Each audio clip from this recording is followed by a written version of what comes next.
Hello everyone, welcome back to my YouTube channel. আশা করি তোমরা সবাই খুব ভালো আছো। আমিও তোমাদের ভালোবাসায় খুব ভালো আছি। তো চলো তোমাদের সাথে আজকে শেয়ার করি একটা অনুষ্ঠান বাড়ি লাঞ্চের মেনুতে কি কি ছিল সেটাই তোমাদের সাথে শেয়ার করি। ফার্স্টেই চলে এসেছিলো সাদা ভাত আর লাল শাক ভাজা। এটা দিয়ে কিন্তু বেশ ভালোভাবে খেয়ে নিয়েছিলাম। আর তোমাদের কার কার লাল শাক ভাজা খেতে ভালো লাগে অবশ্যই কমেন্ট করে জানিও। আর তোমাদের এই ভিডিওগুলো দেখতে কেমন লাগছে সেটা কিন্তু অবশ্যই জানিও আমাকে।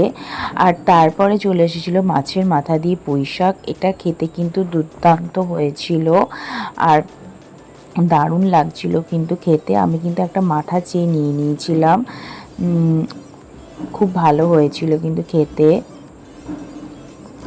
এটা দিয়ে খাওয়া শেষ করতেই চলে এসেছিলো এই গরমের দিনে আম ডাল, আম দিয়ে মুসুরির ডাল, আর সাথে ছিল পাঁপড় ভাজা। দারুণ কম্বিনেশন। তোমাদের কার কার ডাল দিয়ে পাঁপড় ভাজা খেতে ভালো লাগে বা চিপস খেতে ভালো লাগে অবশ্যই কমেন্ট করে জানিও। আমার কিন্তু দারুণ লাগে ডাল, এরকম পাতলা মুসুরির ডাল আর সাথে যদি পাঁপড় ভাজা হয় ব্যাপারটা কিন্তু একদম পুরো জমে যায়।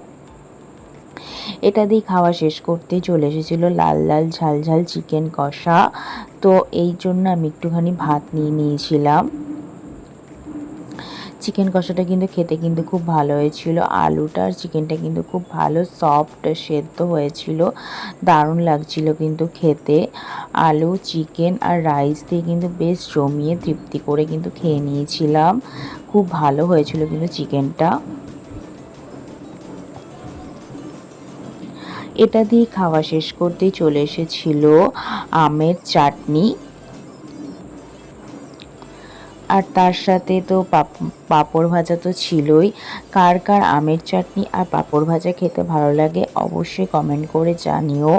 আমার কিন্তু আমের চাটনির সাথে পাঁপড় ভাজা খেতে কিন্তু বেশ ভালো লাগে, চাটনির সাথে পাঁপড় ভাজা খেতে। আর লাস্ট পাতে কিন্তু মিষ্টি আর দই ছিল।